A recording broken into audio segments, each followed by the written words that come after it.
Hello বন্ধুরা, আপনারা দেখছেন হেলথ টিপস। তো বন্ধুরা, আজকে দেখাবো আপনাদেরকে ফ্রিল্যাক্স প্লাস এই অ্যাপটির কী পার্শ্ব প্রতিক্রিয়া হতে পারে এবং কত বয়স থেকে আপনারা ব্যবহার করতে পারবেন। তো বন্ধুরা, এই যে ফ্রিল্যাক্স প্লাস এই অ্যাপটি কিন্তু বেশ কিছু পার্শ্ব প্রতিক্রিয়া দেখা যায়, যেমন ডায়রিয়া হতে পারে এটা ব্যবহারের ফলে, স্টোমাক ক্র্যাম্প, পেটে ব্যথা, ক্র্যাম্পিং বা খোঁচানো ব্যথা, নসিয়া, গা গুলানো, ভমিটিং, বমি বমি ভাব, হেডেক, মাথা যন্ত্রণা হতে পারে। এবং এটা বাচ্চারা কিন্তু অবশ্যই ব্যবহার করবেন না।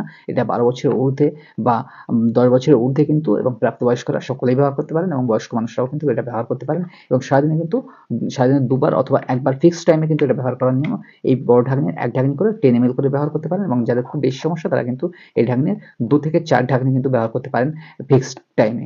তো এটা যে পার্শ্ব প্রতিক্রিয়া এড়ানোর ভয়ে কিন্তু আপনারা এর বদলে কিন্তু অন্যান্য ফাইবার্স জাতীয় খাবার কিন্তু বেশি খেতে পারেন, এবং এটা খুব প্রয়োজন ছাড়া কিন্তু আপনারা ব্যবহার করবেন না। এবং এই কোষ্ঠকাঠিন্য থেকে মুক্তি পেতে এটা কিন্তু বেস্ট অপশন, এবং এটা শর্ট টার্মের জন্য ব্যবহার হয়, দীর্ঘদিনের জন্য নয়। তো বন্ধুরা, ভিডিওটি ভালো লাগলে অবশ্যই লাইক, কমেন্ট, শেয়ার করতে ভুলবেন না, এবং এই চ্যানেলে নতুন হলে অবশ্যই চ্যানেলকে সাবস্ক্রাইব করে পাশে থাকা বেল আইকনটি অল করে দিতে ভুলবেন না।